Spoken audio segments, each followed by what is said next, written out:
Good morning. प्रकरण 6 में आजना lecture में अभ्यास करीशुं आपणे अवस्था विधेय तरीके आंतरिक ऊर्जानो। पण आंतरिक ऊर्जा एटले के इंटरनल एनर्जी एनो अभ्यास करीए पहला एक अन्य पर्याय समझी लईए जे छे प्रक्रम अने एना प्रकार। तो प्रक्रम कोने कहेवाय एनी व्याख्या जोईए। जो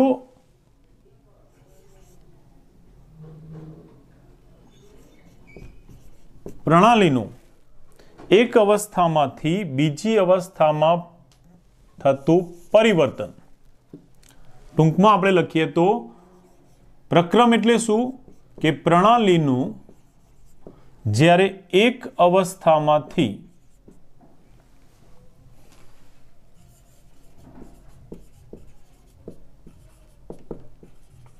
बीजी अवस्थामां अथवा अन्य अवस्थामां रूपांतर थवुं अथवा परिवर्तन थवानी प्रक्रिया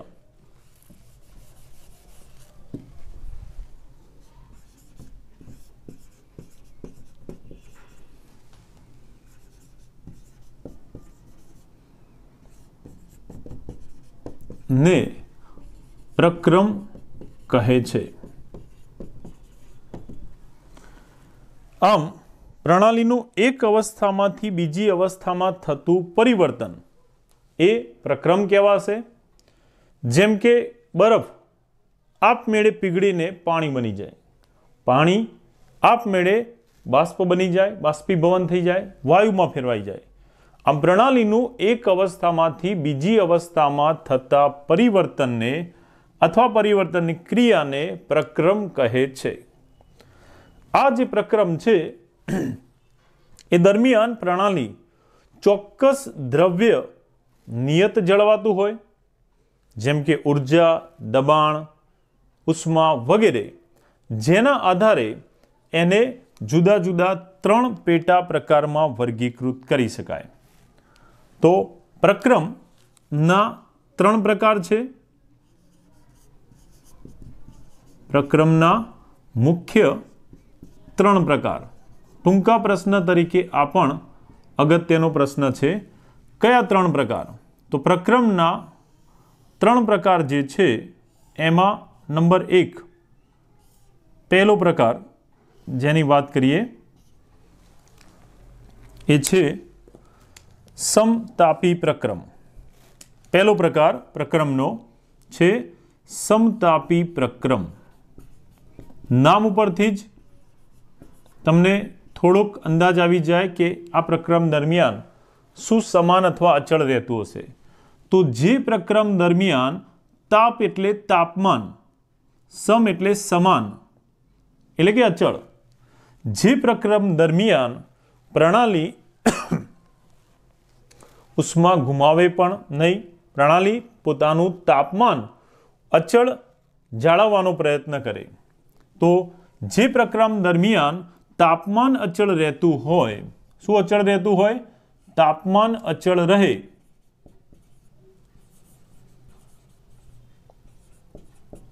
अथवा तापमान अचल राखवानो प्रयत्न करे एवा प्रक्रमने समतापी प्रक्रम कहे छे।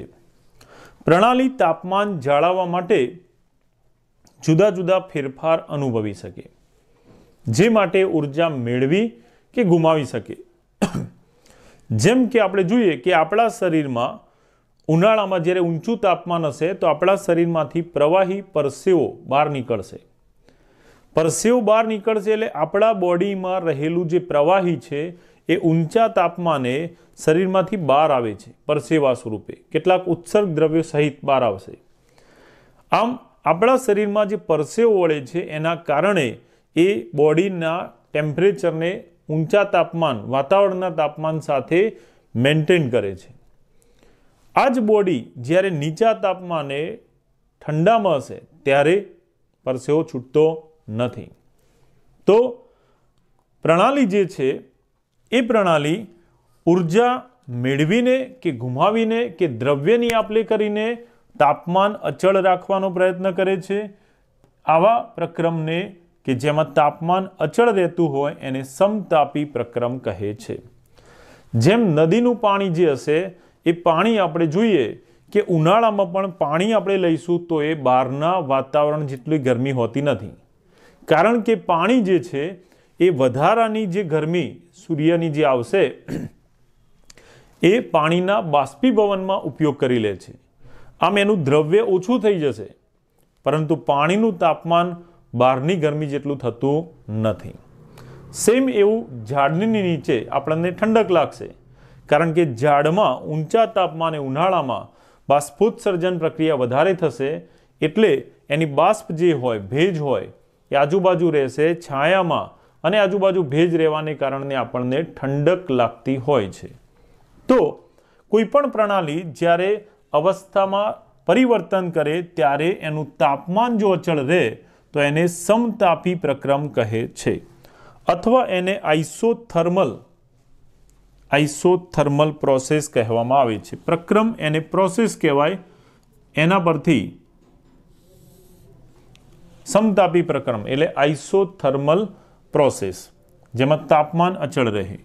બીજો પ્રકાર જે છે સમદાબી પ્રક્રમ. પ્રણાલીની અવસ્થામાં થતું પરિવર્તન એટલે કે પ્રક્રમ, જે પ્રક્રમ દરમિયાન દબાણ અચળ રહેતું હોય. સામાન્ય રીતે દબાણ ક્યારે આપણે ધ્યાનમાં લેતા હોય? જ્યારે પ્રણાલી વાયુરૂપ હોય. તો જ્યારે કોઈ વાયુરૂપ પ્રણાલી હોય કે જેમાં દબાણની અસર વર્તાય, આવી વાયુરૂપ પ્રણાલીમાં પરિવર્તન, અવસ્થામાં થતા પરિવર્તન એટલે કે પ્રક્રમ દરમિયાન જો દબાણ અચળ રહેતું હોય, દબાણ એટલે કે પ્રેશર અચળ રહેતું હોય, તો તેવા પ્રક્રમને સમદાબી પ્રક્રમ કહે છે. આ બીજો પ્રકાર થયો.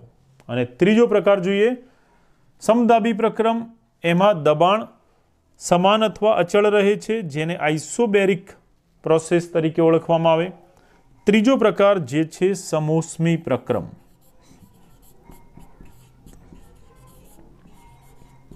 સમોષ્મી પ્રક્રમ, સમ ઉષ્મીય, જેમ અહીંયા સમતાપી એટલે તાપમાન, એ રીતે સમતાપી એ તાપમાન દર્શાવે છે, સમદાબી એ દબાણ દર્શાવે છે, એ રીતે સમોષ્મી એટલે આ ઉષ્મા દર્શાવે છે. અહીંયા ઉષ્માનો જથ્થો અચળ રહેતો હોય એટલે એવું કહી શકીએ આપણે કે જે પ્રણાલીમાં અવસ્થામાં થતા પરિવર્તન દરમિયાન એટલે કે પ્રક્રમ દરમિયાન, જે પ્રક્રમ દરમિયાન પ્રણાલી ઉષ્મા ગુમાવે નહીં કે મેળવે નહીં, પ્રણાલી ઉષ્મા ગુમાવે કે મેળવે નહીં, તો એમાં રહેલી જે ઉષ્મા છે એ ઉષ્માનો જથ્થો અચળ જળવાશે. માટે ઉષ્મા અચળ રહેતી હોય એવા પ્રક્રમને સમોષ્મી પ્રક્રમ કહે છે. તો આ થઈ પ્રક્રમ અને તેના પ્રકાર, જે ટૂંકા પ્રશ્ન તરીકે પૂછાઈ શકે એવો, નાના પ્રશ્નો તરીકે પૂછાઈ શકે એવો અગત્યનો પ્રશ્ન છે. તો એ પ્રમાણે એને તૈયાર કરી દેજો. બરાબર? It is most important. પ્રણાલી અને એના પ્રકારની જેમ આ પ્રશ્ન પણ અગત્યનો છે, તો તૈયાર કરી દેજો, અને સહેલો પણ છે પ્રમાણમાં.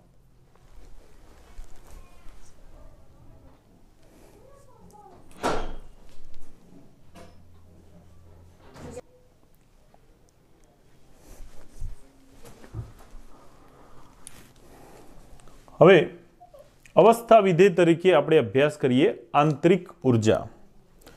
તો આંતરિક ઉર્જા એ દરેક પ્રણાલીની જુદી જુદી હોય. જેમ કે આપણે બે પદાર્થ લઈએ, એક નાનો પથ્થર હોય અને બીજો મોટો પથ્થર હોય. આપણે આ બંનેને એ અને બી કહી દઈએ. તો આ બંને પથ્થરમાં આંતરિક ઉર્જા રહેલી છે. કોની આંતરિક ઉર્જા વધારે હશે એ તમે એનું દળ જોઈ, કદ જોઈને જ કહી શકો. સ્વાભાવિક છે કે બી પદાર્થ અથવા બી પથ્થર જે છે એમાં દ્રવ્ય વધારે છે, માટે એની આંતરિક ઉર્જા પણ વધારે હોય. જ્યારે એ પદાર્થ એમાં દ્રવ્ય ઓછું, માટે એની આંતરિક ઉર્જા ઓછી થશે. બીજું, બી પદાર્થ એને આપણે કોઈ એક જગ્યાએ ધીમેથી મૂકીશું, બરાબર, એને ઓછી ગતિથી રગડાવીશું ધીમે ધીમે. એના બદલે એ પદાર્થને જો આપણે બરાબર જોરથી ફેંકીશું તો આની ગતિ જો વધારે હશે તો એની આંતરિક ઉર્જા પાછી વધી જશે. આમ દરેક પદાર્થની આંતરિક ઉર્જા જુદી જુદી હોય છે, જે વાસ્તવમાં જુદા જુદા પ્રકારની ઉર્જાનો સરવાળો હોય છે. આંતરિક ઉર્જા એ પદાર્થમાં રહેલી ઘણી બધી ઉર્જાઓનો સરવાળો કહેવાય. જેમ કે એક સાયકલ કે સ્કૂટર સ્થિર છે ત્યારે એની આંતરિક ઉર્જા ઓછી હોય, પણ એ ગતિમાં આવશે ત્યારે એની આંતરિક ઉર્જા વધી જશે. તો પદાર્થની જે આંતરિક ઉર્જા છે એ જુદા જુદા પ્રકારની ઉર્જાનો સરવાળો કહેવાય. આંતરિક ઉર્જા ઇન્ટરનલ એનર્જી અને યુ સંજ્ઞા વડે દર્શાવવામાં આવે છે, જે વાસ્તવમાં પદાર્થના ગતિ ઉર્જા, પદાર્થની સ્થિતિજ ઉર્જા, એની યાંત્રિક ઉર્જા, વિદ્યુતીય ઉર્જા,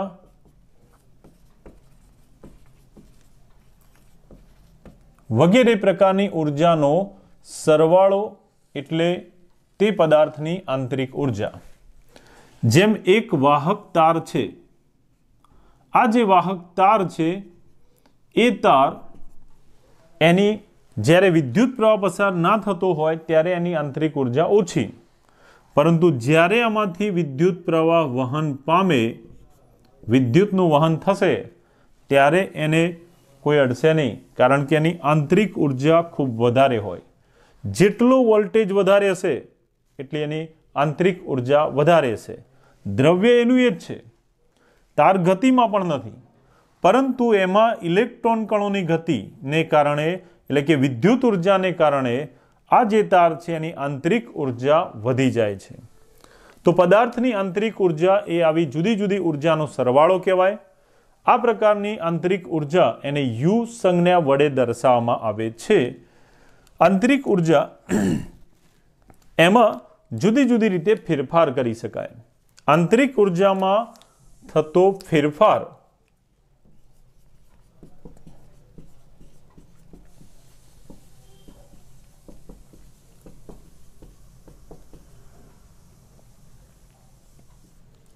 આંતરિક ઉર્જાનો ફેરફાર જુદી જુદી રીતે કરી શકાય. જે પૈકી નંબર 1, આંતરિક ઉર્જાનો ફેરફાર કરી શકાય. આંતરિક ઉર્જા કોઈ પણ પદાર્થની ફેરફાર કરવા માટે જો આપેલ પ્રણાલીમાં ઉષ્મા ઉમેરીએ,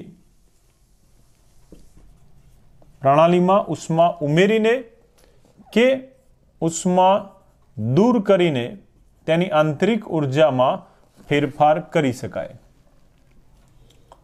પ્રણાલીની ઉષ્મામાં ઉમેરો કરીને કે ઉષ્મા દૂર કરીને આંતરિક ઉર્જા ફેરફાર કરી શકાય. જેમ એક ઠંડુ પાણી, એની આંતરિક ઉર્જા ઓછી, એને ગરમ કરો એટલે કે એને ઉષ્મા આપો તો એની આંતરિક ઉર્જા વધી જાય છે, એના અણુઓની ઉર્જા વધી જાય છે. આમ આપણે ઠંડા પાણીમાં ઉષ્મા ઉમેરી અથવા ઉષ્મા આપી તો એની આંતરિક ઉર્જામાં વધારો થયો. એનાથી વિરુદ્ધ ગરમ દૂધ હશે, પાણી હશે, એ ઠંડુ પડશે એટલે એમાંથી ઉષ્મા દૂર થતાં એની આંતરિક ઉર્જા ઘટી જાય છે. તો પ્રણાલીની આંતરિક ઉર્જામાં ઉષ્માનો ઉમેરો કરીને કે ઉષ્મા દૂર કરીને આંતરિક ઉર્જામાં ફેરફાર કરી શકાય. ઉષ્મા ઉમેરતા આંતરિક ઉર્જા વધે છે, ઉષ્મા દૂર કરતા આંતરિક ઉર્જા ઘટે છે. એ જ પ્રમાણે પ્રણાલી ઉપર કે પ્રણાલી દ્વારા કાર્ય કરીને તેની આંતરિક ઉર્જામાં ફેરફાર કરી શકાય. ઉષ્માનો ફેરફાર કરીને આંતરિક ઉર્જામાં ફેરફાર કરી શકાય. એ જ રીતે એના કાર્ય દ્વારા પણ પ્રણાલીની આંતરિક ઉર્જામાં ફેરફાર કરી શકાય છે. જેમ કે કોઈ પ્રણાલી ઉપર કાર્ય કરવામાં આવે,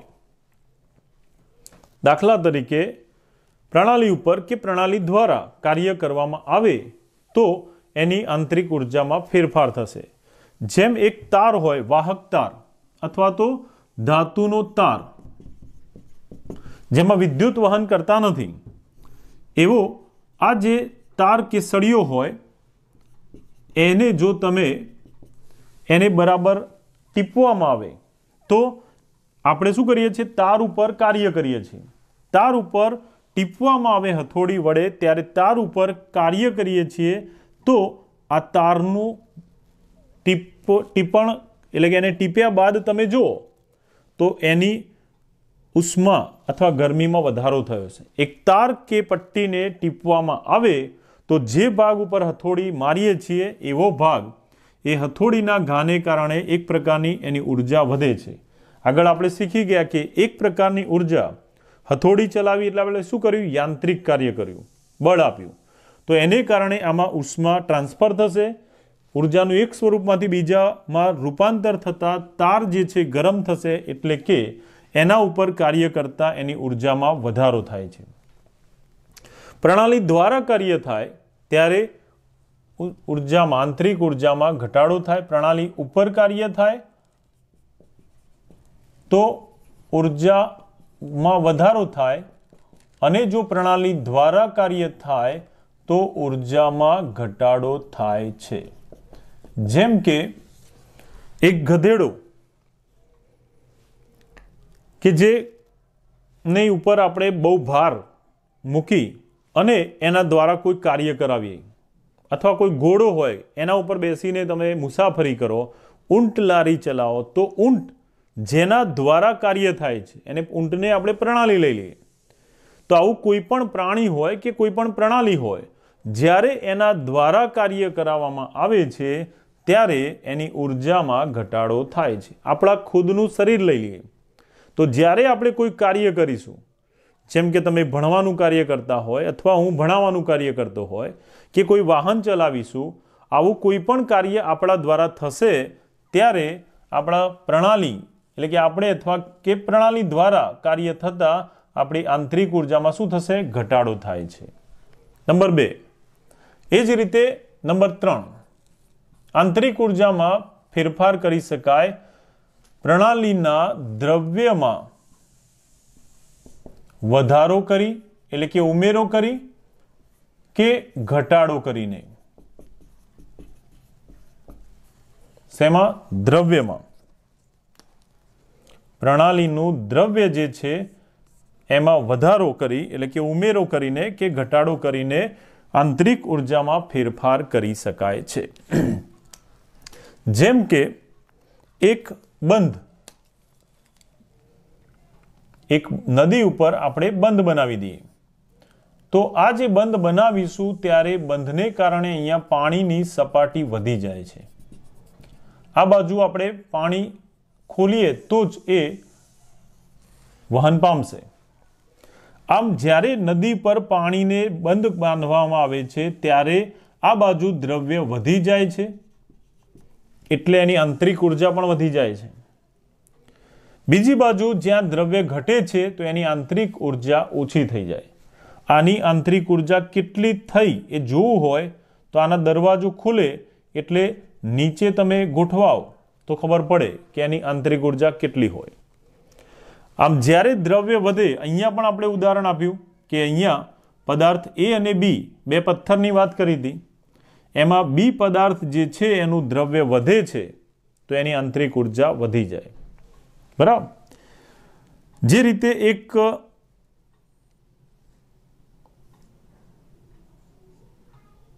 ખાલી ટ્રક વહન થતો હોય, એક ખાલી ટ્રક ગતિ કરતો હોય અને सामेथी बीजो वजनदार भारे फुल्ली लोडेड ट्रक ज्यारे आवशे अने जो बे वच्चे टक्कर थई तो शुं थशे? जेनु द्रव्य वधारे हशे, जे फुल्ली लोडेड हशे एना उपर असर ओછી थशे। अथवा बे जुदा जुदा विद्यार्थीओ एकबीजा साथे અથડાઈ જાય, एक्स અને वाय, पण एक्स विद्यार्थी थोड़ो पातळो होय અને वाय विद्यार्थी थोड़ो जाडो होय, मोटो होय, तो बंनेना द्रव्यमां तफावत छे। आ અથડામણ दरमियान सौथी वधारे नुकसान कोने थशे? तो बधाने खबर पड़ी जाए कि एक्स ने, कारण के एनुं द्रव्य ओछुं छे। परंतु जो द्रव्य वधे तो हवे नुकसान कोने थशे? तो वाय ने। तो प्रणालीना द्रव्यमां वधारो करीने के घटाडो करीने पण एनी आंतरिक ऊर्जामां फेरफार करी शकाय छे। आम आंतरिक ऊर्जा ए आ बधाई जुदी जुदी प्रकारनी ऊर्जानो सरवाळो दर्शावे, जेने यू संज्ञाथी दर्शाववामां आवे। आवी आंतरिक ऊर्जामां फेरफार करी शकाय, वधारो के घटाडो करी शकाय। जेम के उष्मा उमेरवाथी ऊर्जामां वधारो थशे, ज्यारे उष्मा दूर करवाथी ऊर्जामां घटाडो थशे। ए ज रीते प्रणाली उपर कार्य करवामां आवे तो ऊर्जा वधे, बराबर। जे प्रणाली उपर कार्य करीए ए ऊर्जा वधे। दाखला तरीके कोई विद्यार्थी एने आपणे कार्य करावीए के तारे आ खावुं पड़शे, आ खावुं पड़शे, कार्य करावीशुं, बराबर। एनी उपर कार्य कर्युं तो एनी ऊर्जा वधे। प्रणाली उपर कार्य करीए तो ऊर्जा वधे। प्रणाली द्वारा कार्य करावीए के भाई तारे हवे स्कूलना 5 चक्कर मारवा पड़शे, मैदानमांथी घास चूंटवुं पड़शे, एना द्वारा कार्य कराव्युं तो ऊर्जामां घटाडो थशे। ए ज रीते प्रणालीना द्रव्यमां वधारो करीए तो ऊर्जा वधे। जेम आपणे खोराक लईशुं, आपणा शरीरमां द्रव्य दाखल थाय छे, आपणे एक प्रकारनी ऊर्जा मेळवीशुं, तो एने कारणे ऊर्जा वधे छे। द्रव्यमां वधारो करता ऊर्जामां वधारो थाय छे અને દ્રવ્યનો ઘટાડો કરતા ઊર્જામાં ઘટાડો થાય છે। આ આંતરિક ઊર્જામાં વધારો કે ઘટાડો કેવી રીતે કરી શકાય એની વાત આપણે અહીંયા કરી। હવે પ્રણાલીની જે આંતરિક ઊર્જા છે એમાં કાર્યની અસર જોઈએ। ધ્યાન આપજો। પ્રણાલીની આંતરિક ઊર્જા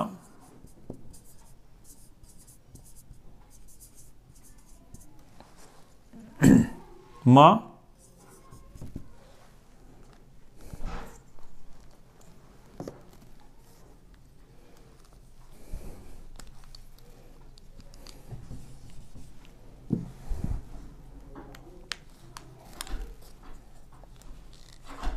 આંતરિક ઊર્જાના ફેરફાર, જ્યારે પ્રણાલીની આંતરિક ઊર્જામાં ફેરફાર થાય तो प्रणालीनी आंतरिक ऊर्जाना फेरफार एमां कार्यनी असर समजावो एवुं पूछाय। तो प्रणालीनी आंतरिक ऊर्जामां कार्यनी असर एने आपणे जुदा जुदा बे कार्यनी मददथी समजीशुं। आंतरिक ऊर्जा में थतो फेरफार नंबर 1, यांत्रिक कार्य द्वारा ऊर्जा में केवो फेरफार थाय? यांत्रिक कार्य द्वारा प्रणालीनी आंतरिक ऊर्जा में थतो फेरफार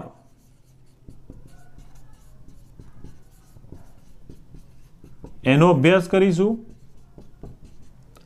अने कार्यनी असर समजवा माटे नंबर 2, यांत्रिक कार्यनी जेम विद्युतीय कार्य एना द्वारा आंतरिक ऊर्जा में थतो फेरफारनो अभ्यास करीशुं।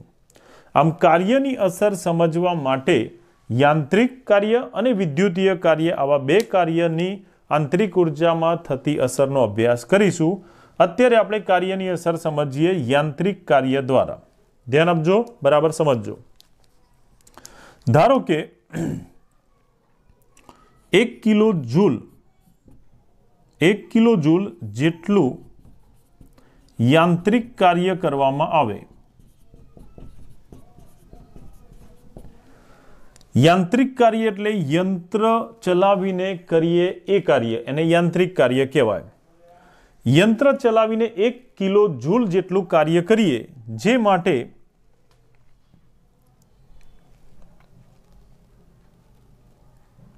પાણીમાં પેડલને ઘુમાવવામાં આવે. જો પાણીમાં પેડલ ઘુમાવવામાં આવે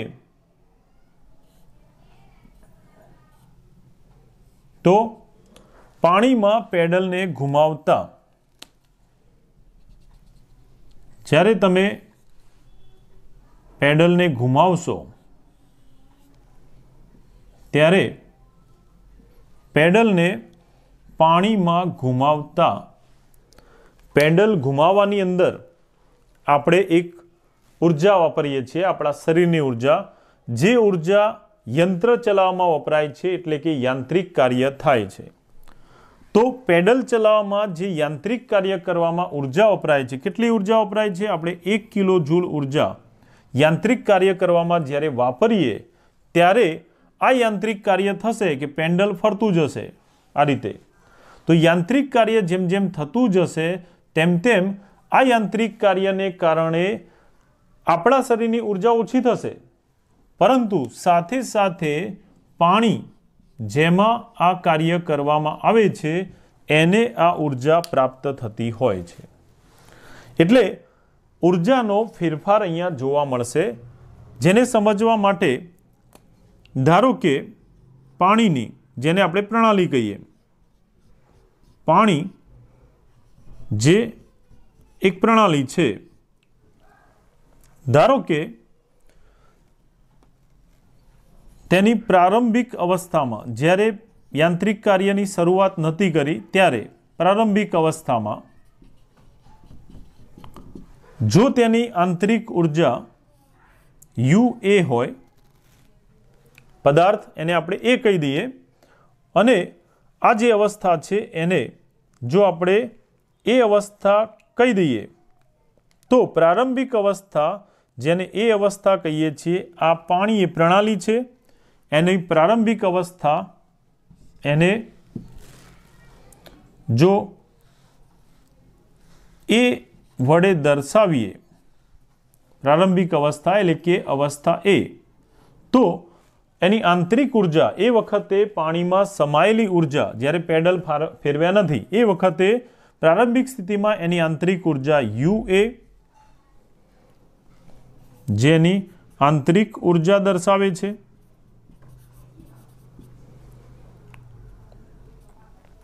એ વખતે એમાં જોવા મળતું અથવા માપવામાં આવેલું તાપમાન એને આપણે TA વડે દર્શાવી દઈએ. તો જ્યારે એમાં પેડલ ફેરવવામાં આવશે ત્યારે પેડલ ફેરવવાથી આપણા શરીરની ઉર્જા, એનું યાંત્રિક કાર્ય થવાથી પાણીમાં ઉર્જા વધશે. જેટલું પાણીના અણુઓને ગતિ મળશે, યાંત્રિક કાર્ય થવાને કારણે એની ઉર્જામાં વધારો થાય છે. અહીંયા પાણી ઉપર કાર્ય થાય છે, બરાબર? એટલે પાણી ઉપર કાર્ય થશે તો પાણીની ઉર્જામાં શું થશે? વધારો થશે. આપણા શરીર દ્વારા જો યંત્ર ચલાવવામાં આવશે તો આપણા શરીર દ્વારા કાર્ય થાય છે, આપણા શરીર દ્વારા એટલે કે પ્રણાલી દ્વારા કાર્ય થાય તો ઉર્જામાં ઘટાડો થાય. એટલે જે વ્યક્તિ કાર્ય કરશે એની ઉર્જામાં ઘટાડો થશે એના દ્વારા કાર્ય થવાને કારણે, પણ જેના ઉપર કાર્ય થાય છે એવું પાણી પ્રણાલી, એની ઉર્જામાં વધારો થશે. ધારો કે પાણીની પ્રારંભિક અવસ્થા એ લઈએ જેની આંતરિક ઉર્જા UA, તાપમાન TA હોય, અને જ્યારે એમાં યાંત્રિક કાર્ય કરવામાં આવે કેટલું? 1 કિલો જૂલ, ત્યારે એ નવી અવસ્થા પ્રાપ્ત કરશે. નવી અવસ્થા પ્રણાલીની નવી અવસ્થા જેને આપણે એની અંતિમ અવસ્થા કહીએ,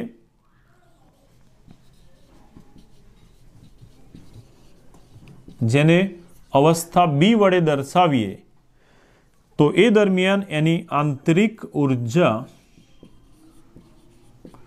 UB તેનું એ વખતનું તાપમાન જે વધશે TB હોય તો તાપમાન અને ઉર્જામાં થયેલો ફેરફાર એને આ રીતે દર્શાવી શકાય. પ્રણાલી તરીકે પાણીના તાપમાનમાં અને ઉર્જામાં વધારો થશે જ્યારે જે વ્યક્તિ યાંત્રિક કાર્ય કરશે, પેડલ ચલાવશે, એના ઉર્જામાં ઘટાડો થાય છે. તો તાપમાનનો થતો ફેરફાર એને જો આપણે ડેલ્ટા ટી વડે દર્શાવીએ તો તાપમાનનો ફેરફાર ડેલ્ટા ટી બરાબર થશે TB minus TA. TB minus TA એ તાપમાનનો ફેરફાર ડેલ્ટા ટી અને એ જ રીતે આંતરિક ઉર્જાનો ફેરફાર ડેલ્ટા U એ અંતિમ અવસ્થામાં આંતરિક ઉર્જા અને પ્રારંભિક અવસ્થાની આંતરિક ઉર્જાના તફાવત બરાબર એટલે કે UB માઇનસ UA બરાબર થાય છે. આમ જો કોઈ પ્રણાલી ઉપર યાંત્રિક કાર્ય કરવામાં આવે તો જે પ્રણાલી દ્વારા કાર્ય થતું હશે એની ઉર્જામાં ઘટાડો અને જે પ્રણાલી ઉપર કાર્ય થતું હશે એની ઉર્જામાં વધારો થશે. જે ફેરફારના મૂલ્યને આ રીતે દર્શાવી શકાય છે. જો પાણી માટે આપણે આ તફાવત લઈશું તો એની આંતરિક ઉર્જામાં વધારો થયો દેખાશે જેનું મૂલ્ય ધન મળશે. પણ જે કાર્ય કરે છે એની અંતિમ ઉર્જા ઓછી હશે, એની પ્રારંભિક ઉર્જા વધારે હશે, માટે કાર્ય કરનાર વ્યક્તિની આંતરિક ઉર્જાનો ફેરફાર ઋણ મળશે. ઋણ મળશે જે દર્શાવે કે એની ઉર્જામાં ઘટાડો થયો છે. ઋણ નિશાની ઉર્જાનો ઘટાડો, ધન નિશાની ઉર્જાનો વધારો દર્શાવે છે. તો આ વાત થઈ આંતરિક ઉર્જાના ફેરફાર પર કાર્યની અસર જે આપણે યાંત્રિક કાર્ય દ્વારા સમજ્યા. હવે વિદ્યુતીય કાર્ય દ્વારા આંતરિક ઉર્જામાં કેવો ફેરફાર થાય એ સમજીએ.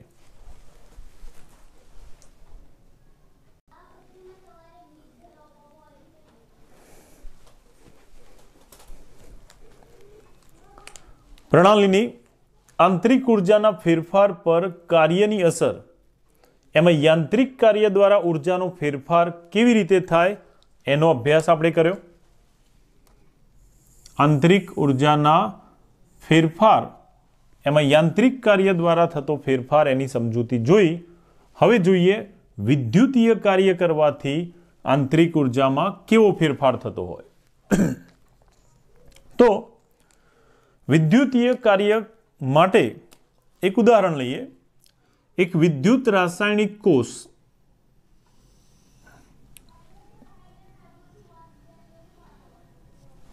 એમાં વિદ્યુત વિભાજ્ય દ્રાવણ ભરીને જેમ કે કોપર સલ્ફેટ, NaCl વગેરે આવું કોઈ પણ એક વિદ્યુત વિભાજ્ય દ્રાવણ ભરી અને એમાં યોગ્ય વિદ્યુત ધ્રુવો ડુબાડવામાં આવે. વિદ્યુત ધ્રુવોની પટ્ટી કે સળિયો એને દ્રાવણમાં ડુબાડીને જ્યારે એનું જોડાણ બેટરી સાથે કરવામાં આવે છે ત્યારે બેટરી એક પ્રણાલી થશે. બેટરીના ધન અને ઋણ છેડા સાથે જોડવાથી આ રીતે પટ્ટીનો વીજભાર પણ બેટરીમાંથી વોલ્ટેજ પસાર કરતા ધન અને ઋણ વીજભારિત બનશે. જ્યારે આપણે રેડોક્સ પ્રક્રિયા શીખીશું ત્યારે આવી વિદ્યુત રાસાયણિક પ્રક્રિયાઓનો અભ્યાસ જોઈશું. ધોરણ 12માં પણ પ્રકરણ 3 વિદ્યુત રસાયણ ઇલેક્ટ્રોકેમિસ્ટ્રી એમાં આપણે એનો ડિટેલ અભ્યાસ કરીશું. અત્યારે હાલ પૂરતું સમજીએ કે જ્યારે કોઈ વિદ્યુત વિભાજ્ય દ્રાવણ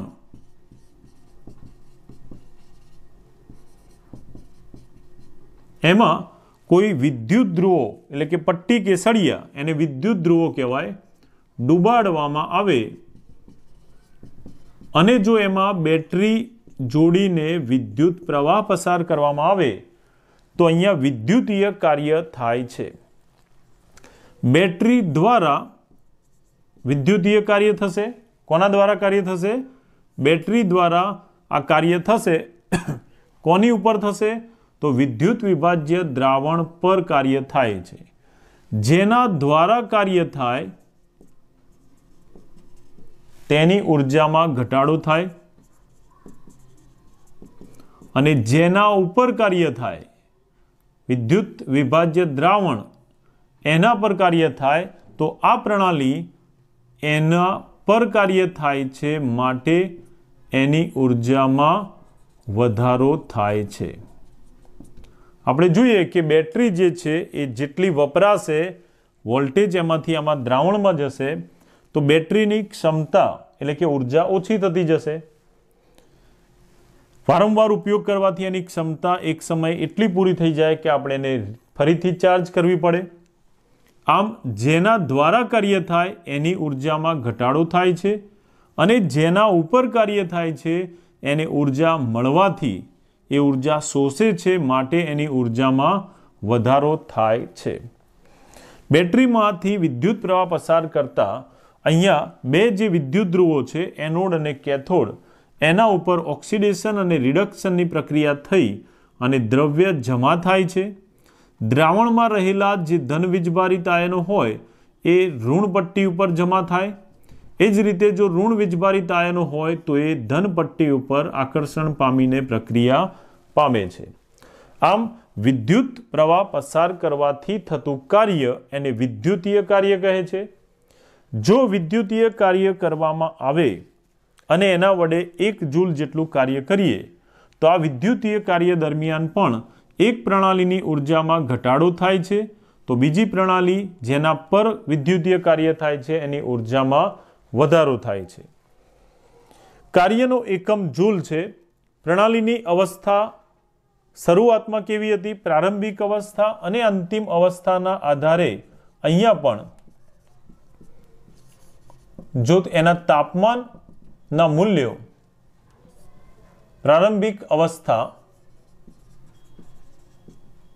એ અને અંતિમ અવસ્થા બી એના માટે જો તાપમાનના મૂલ્યો અનુક્રમે પ્રારંભિક અવસ્થાનું તાપમાન TA અને આંતરિક ઉર્જા UA હોય, અંતિમ અવસ્થા દરમિયાન આંતરિક તાપમાન TB અને આંતરિક ઉર્જા UB થતી હોય તો અહીંયા પણ તાપમાનનો ફેરફાર ડેલ્ટા T એ અંતિમ માઇનસ પ્રારંભિક એટલે કે TB માઇનસ TA દ્વારા અને આંતરિક ઉર્જાનો ફેરફાર ડેલ્ટા U બરાબર અંતિમ માઇનસ પ્રારંભિક એટલે કે UB માઇનસ UA ના તફાવતથી મેળવી શકાય છે. જો પ્રણાલી દરમિયાન ઉષ્મા અચળ રહેતી હોય, એક પ્રણાલી ઉષ્મા ગુમાવે અને બીજી પ્રણાલી ઉષ્મા મેળવે તો ઉષ્મામાં ફેરફાર થાય. પરંતુ જો પ્રણાલી દરમિયાન ઉષ્મા ગુમાવે કે મેળવે નહીં તો ઉષ્મા અચળ રહે છે. ઉષ્મા અચળ રહે એવા પ્રક્રમને આપણે સમોષ્મી પ્રક્રમ કહીએ છીએ. સમોષ્મી પ્રક્રમ આગળ શીખી ગયા જેને એડિયાબેટિક પ્રોસેસ અંગ્રેજીમાં એડિયાબેટિક પ્રોસેસ કહેવામાં આવે છે. સમોષ્મી પ્રક્રમ દરમિયાન જો કોઈ કાર્ય થતું હોય તો સમોષ્મી પ્રક્રમ દરમિયાન થતા કાર્યને વર્ક ઉપરથી W વડે અને એડિયાબેટિક સમોષ્મી માટેનો અંગ્રેજી શબ્દ છે એડિયાબેટિક, એના ઉપરથી આપણે એને એડિયાબેટિક વર્ક ઉપરથી સંજ્ઞા WAD વડે દર્શાવી શકીએ. આમ સમોષ્મી પ્રક્રમ દરમિયાન થતું કાર્ય સમોષ્મી કાર્ય એડિયાબેટિક વર્ક ઉપરથી WAD વડે દર્શાવીએ તો આ જે કાર્ય છે એ કાર્ય આંતરિક ઉર્જાના ફેરફાર ડેલ્ટા U બરાબર થાય છે. આંતરિક ઉર્જાનો ફેરફાર ડેલ્ટા U એ સમોષ્મી કાર્ય બરાબર થાય છે. આમ પ્રક્રિયા દરમિયાન પ્રણાલી ઉષ્મા ગુમાવે કે મેળવે નહીં તો થતું કાર્ય જે સમોષ્મી કાર્ય એડિયાબેટિક વર્ક WAD વડે દર્શાવીએ એ આંતરિક ઉર્જાના ફેરફાર ડેલ્ટા U જેટલું થાય છે.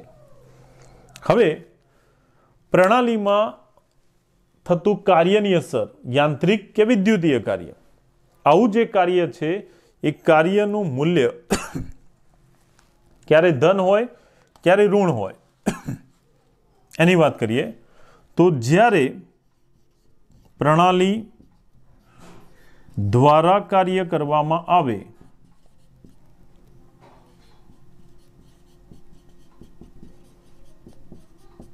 અથવા પ્રણાલી દ્વારા કાર્ય થાય તો કાર્યનું મૂલ્ય, કાર્ય W નું મૂલ્ય ઋણ મળે છે, એટલે કે નેગેટિવ મળે છે, જે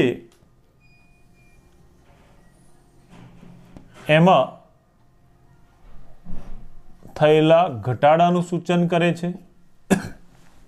પ્રણાલી દ્વારા કાર્ય થાય તો ઉર્જામાં ઘટાડો થાય, એટલા માટે એનું મૂલ્ય ઋણ મળે છે. ઋણ નિશાની એ ઘટાડાનું સૂચન દર્શાવે છે.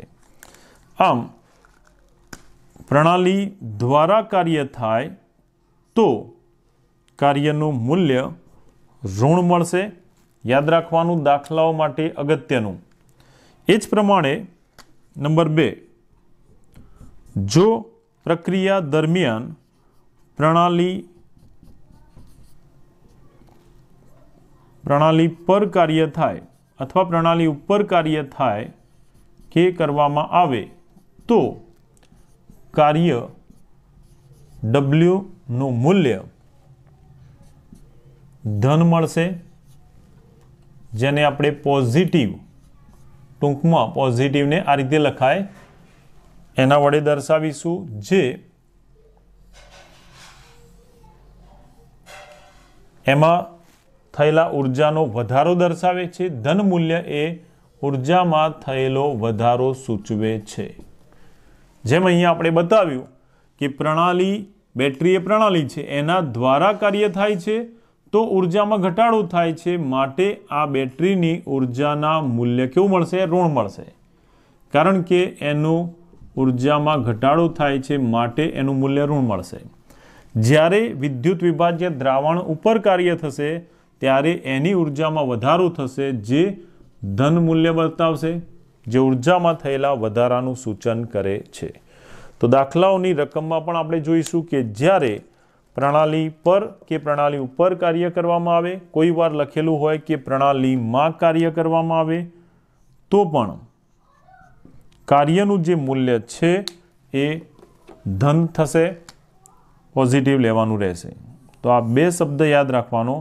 પ્રણાલીમાં કે પ્રણાલી ઉપર થાય તો ધન, અને પ્રણાલી દ્વારા થાય તો એનું મૂલ્ય ઋણ મળે છે.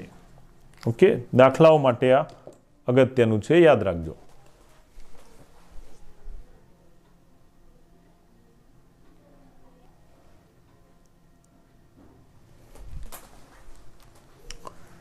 હવે નવો ટોપિક જોઈએ, જે છે પ્રણાલીની આંતરિક ઉર્જામાં થતો ફેરફાર, એના પર ઉષ્માની અસર કેવી હોય. તો કાર્યની અસરનો અભ્યાસ કર્યો આપણે. યાંત્રિક કાર્ય અને વિદ્યુતીય કાર્ય દ્વારા થતી આંતરિક ઉર્જાના ફેરફારની અસર. હવે ઉષ્માની અસર જોઈએ તો ઉષ્માને Q સંજ્ઞા વડે દર્શાવવામાં આવે છે. ઉષ્માને દર્શાવવાની સંજ્ઞા છે Q. આંતરિક ઉર્જા એને દર્શાવવાની સંજ્ઞા છે U. ઉષ્માના ફેરફારની અસર જોઈએ તો આગળ આપણે વાત કરી કાર્યના ફેરફારની અસર. જુદા જુદા 2 પ્રકારના કાર્યની અસર. સામાન્ય રીતે જે પ્રણાલી છે એ પ્રણાલીમાં આંતરિક ઉર્જાનો ફેરફાર કાર્ય કર્યા વગર પણ કરી શકાય. પ્રણાલીમાંથી પર્યાવરણમાં કે પર્યાવરણથી પ્રણાલીમાં કાર્ય કર્યા વગર આંતરિક ઉર્જાનો ફેરફાર કાર્ય કર્યા વગર કરી શકાય. કેવી રીતે? તો ઉષ્માનો ઉમેરો કરીને કે એમાંથી ઉષ્મા દૂર કરીને. આંતરિક ઉર્જામાં ફેરફાર ઉષ્માનો ઉમેરો કરીને કે ઉષ્મા દૂર કરીને કરી શકાય છે. જેમ કે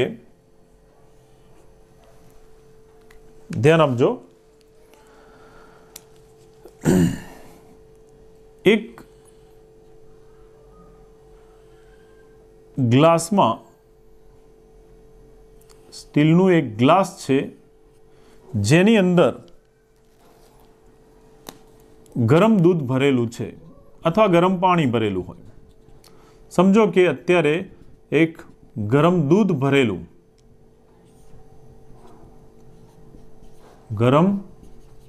ભરેલું એક ગ્લાસ જે એક પ્રણાલી છે એને એક બીજા પાત્રના સંપર્કમાં લાવવામાં આવે. બીજું પાત્ર કે જેમાં ઠંડુ પાણી ભરેલું છે, નોર્મલ પાણી. આવું આપણે કરતા હોઈએ. કોઈ વાર દૂધ બહુ વધારે ગરમ હોય અને એને ઝડપથી પીવું હોય અથવા તો એને ઠંડુ કરીને ફ્રીજમાં મૂકવું હોય, ઉપયોગમાં લેવો હોય કે ફ્રીજમાં મૂકવું હોય, તો શું કરીશું? એ ગરમ દૂધ ભરેલી જે તપેલી હોય કે ગ્લાસ હોય એને એવા કોઈ પાત્રમાં પાણી ભરીને મૂકીશું કે જેથી પાણી અંદર ઘૂસી ના જાય. બરાબર? એટલે પાણીની સપાટી આપણે ઓછી રાખીશું. એની અંદર આ દૂધ ભરેલું પાત્ર મૂકતા પાણીનું થોડુંક લેયર ઉપર આવશે. એટલે આ રીતે જો ગરમ દૂધ એક પ્રણાલી, એની બહાર ભરેલું પાણી એ બીજી પ્રણાલી. જો આપણે આ ગરમ દૂધ ધરાવતું જે પાત્ર છે એને ઢાંકી દઈએ, કોઈ ઢાંકણ વડે એને ઢાંકી દઈએ, જેથી કરીને એમાંથી દ્રવ્ય નીકળી ના જાય. બરાબર? તેમ છતાં દ્રવ્ય નીકળે તો એનો કદનો ફેરફાર થાય. એટલે આપણે દૂધને જો બંધ કરી દઈશું, પાત્રને, ગ્લાસને બંધ કરી દઈશું ઢાંકણ વડે, તો હવે આ દૂધ જે છે એમાં રહેલું દ્રવ્યમાં કોઈ ફેરફાર થશે નહીં. પહેલાં તો શું થશે? ગરમ વરાળ, દૂધમાં રહેલું પાણી વરાળ બનીને ઉડી જશે. પણ આપણે એને ઢાંકી દઈએ છીએ, જેથી કરીને આ બંધ પાત્રમાં અથવા બંધ ગ્લાસમાં દૂધને ઢાંકેલ હોવાથી એનું કદનું મૂલ્ય બદલાશે નહીં. કદ કેવું રહેશે? અચળ રહેશે. એના દ્રવ્ય અથવા કદમાં કોઈ ફેરફાર થશે નહીં. ગ્લાસના કદમાં નહીં, દૂધના કદમાં. દૂધનું કદ કેવું થઈ જશે? અચળ થઈ જશે. દૂધનું કદ અચળ થાય છે. તો અહીંયા આપણે અચળ કદે પ્રક્રિયા કરીએ છીએ એવું કહેવાય. જો અચળ કદ અચળ રહે પ્રણાલીનું, એ પ્રમાણે જો પ્રક્રિયા કરીએ શું થશે? થોડા સમય પછી આપણે જોઈશું કે આનું તાપમાન જે વધારે હતું, ઊંચું તાપમાન હતું ગરમ હોવાને કારણે, એ ધીમે ધીમે એની ઉષ્મા એના સંપર્કમાં રહેલા પાણીને આપે છે. પરિણામે આ જે પાણી જેનું તાપમાન, ધારો કે શરૂઆતમાં જેનું તાપમાન 25°C ઓરડાનું તાપમાન છે અથવા 20°C, ગરમ દૂધનું તાપમાન જે 100°C માની લઈએ, તો શું થશે? ધીમે ધીમે આ ઊંચા તાપમાનથી નીચા તાપમાન તરફ ઉષ્માનું વહન થાય છે. કોનું વહન થાય? ઉષ્માનું વહન થશે. કઈ તરફ થશે? ઊંચા તાપમાનથી નીચા તાપમાન તરફ. એટલે કે દૂધ જે ભરેલું છે એમાંથી પાણી તરફ ઉષ્માનું વહન થશે. બરાબર? આમ ઉષ્માવાહક પાત્ર, ગ્લાસ સ્ટીલનું હોય તો એ અથવા મેટલમાંથી બનેલું હોય તો એ ઉષ્માનું વહન કરશે. તો આપણે જોઈશું થોડા સમય પછી, 10-15 મિનિટ કે અડધો કલાક પછી, તો બહારનું પાણી ગરમ થયું હશે. એનું પહેલાં જે ટેમ્પરેચર હતું એમાં વધારો થયો હશે. 45 થયું હશે, 50 થયું હશે, કંઈ પણ ટૂંકમાં એના તાપમાનમાં વધારો થાય છે, તાપમાન વધે છે. જ્યારે દૂધનું જે તાપમાન છે એ ઘટાડો થાય છે. આમ તાપમાનમાં ઘટાડો અને વધારો થાય છે. આમ પ્રણાલીમાંથી પર્યાવરણમાં કે પર્યાવરણમાંથી પ્રણાલીમાં ઉષ્મા દાખલ થાય ત્યારે ઉષ્માનો ઉમેરો કે ઉષ્મા દૂર થવાને કારણે આંતરિક ઉર્જા બદલાય છે. અહીંયા જે પ્રણાલી ઉષ્મા શોષે છે એમાં ઉષ્મા શોષક પ્રક્રિયા કહેવાય, બરાબર. પ્રણાલી જે ઉષ્મા મેળવે તો એમાં ઉષ્મા શોષાશે. આવી ઉષ્મા શોષક પ્રક્રિયા થાય ત્યારે એમાં ઉષ્માનું મૂલ્ય, ઉષ્મા Q નું મૂલ્ય ધન લેવામાં આવે છે, પોઝિટિવ લેવામાં આવે છે. ક્યારે? જો પ્રક્રિયા ઉષ્મા શોષક હોય તો. જેમ અહીંયા પાણી એ દૂધમાં રહેલી ઉષ્માનું શોષણ કરે છે, માટે એની ઉષ્મામાં વધારો થશે. એટલે પાણી માટે ઉષ્મા શોષક પ્રક્રિયા થશે અને પાણી પ્રણાલી તરીકે ઉષ્મા શોષક પ્રક્રિયા કરતાં એની ઉષ્માનું મૂલ્ય વધે છે, એટલે કે ધન થાય છે. જેની સાપેક્ષે દૂધ એક બીજી પ્રણાલી જે ઉષ્મા ગુમાવે છે, પાણીને આપે છે, એટલે એમાં ઉષ્મા ગુમાવવાની પ્રક્રિયા જેને આપણે કહીશું ઉષ્માક્ષેપક પ્રક્રિયા થાય છે. ઉષ્માક્ષેપક પ્રક્રિયા થવાને કારણે દૂધ જે છે ઉષ્મા ગુમાવે છે, માટે એની ઉષ્મામાં ઘટાડો થશે. એટલે ઉષ્માનું મૂલ્ય Q દૂધ માટે, ઉષ્માક્ષેપક માટે ઘટાડો થતાં ઋણ મળશે, જેને નેગેટિવ વડે દર્શાવાય. ધન મૂલ્ય એ ઉષ્મામાં થયેલો વધારો સૂચવે છે, જ્યારે ઋણ મૂલ્ય એ ઉષ્મામાં થયેલો ઘટાડાનું સૂચન કરે છે, ઘટાડો દર્શાવે છે. તો કાર્યની જેમ ઉષ્માનું મૂલ્ય પણ ક્યારે ધન હોય, ક્યારે ઋણ હોય, યાદ રાખવાનું. ઉષ્મા શોષક પ્રક્રિયા માટે ઉષ્મા Qનું મૂલ્ય ધન રહેશે, જ્યારે ઉષ્માક્ષેપક પ્રક્રિયા માટે ઉષ્મા Qનું મૂલ્ય ઋણ લેવાનું રહેશે. ઓકે. તો પ્રણાલી પર કે પ્રણાલી દ્વારા કાર્ય કર્યા વગર પણ એક પ્રણાલી અને બીજી પ્રણાલીને એકબીજાના સંપર્કમાં લાવવામાં આવે તો ઉષ્માના વિનિમય એટલે કે આપ-લે દ્વારા પણ આંતરિક ઉર્જામાં ફેરફાર થાય છે. આપણે જોઈ શકીએ કે પાણી એની આંતરિક ઉર્જામાં વધારો થાય છે, જે ઉષ્મા શોષે છે એની આંતરિક ઉર્જામાં વધારો થાય છે, જ્યારે દૂધ જે ઉષ્મા ગુમાવે છે એની આંતરિક ઉર્જામાં ઘટાડો થાય છે.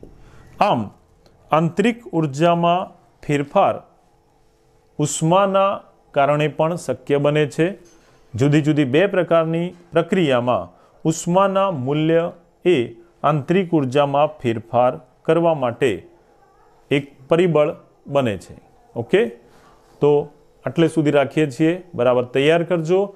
દાખલાઓ માટે આ મૂલ્યો ધન ક્યારે લેવા, ઋણ ક્યારે લેવા એ ખૂબ અગત્યના છે, એટલે એના માટે આ મુદ્દો બહુ જ અગત્યનો છે. તો તૈયાર કરી દેજો. ઓકે. બાય. Thank you.